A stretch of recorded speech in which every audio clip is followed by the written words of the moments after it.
The best thing that was happening at this time was that the women had come out in open themselves to reform their status in the society and were not dependent on men and reformers who could bring about this change. Another example is of Pandita Ramabai, who wrote a beautiful novel on the sections of the Indian society, that is the upper caste, where the women was most oppressed. Now the women themselves started writing books, journals, magazines, started opening up schools, forming associations to just bring about equality between men and women in the Indian society. They also started making or asking political pressure groups to give them more equality in the form of suffrage, that is right to vote for them, and to bring about change in the health condition and the education of women.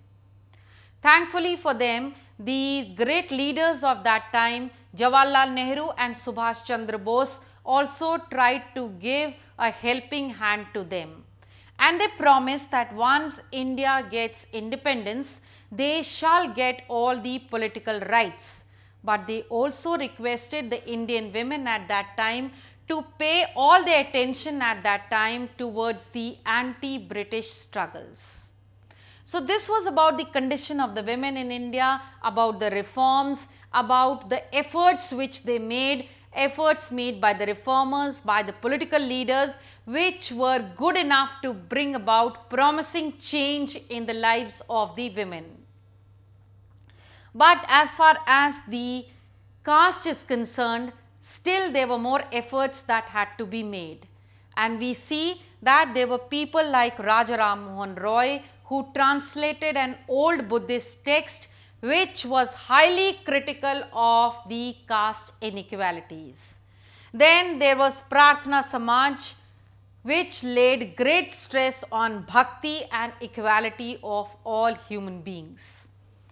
Then it was Paramhans Mandali, which was founded in 1804, which highly criticized the caste inequalities present in the Indian society.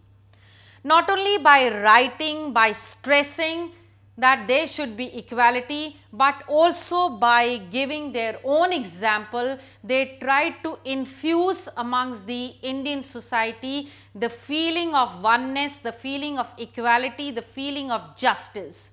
That is, whenever there was a meeting, whenever there was an association, whenever people gathered at a place, everybody used to sit together, dine together, so that to tell the people that what they preached was also followed by them. Because most of the reformers at this time belonged to the higher section of the people, that is the higher caste. That is why they tried to tell the people that they also followed what they preached.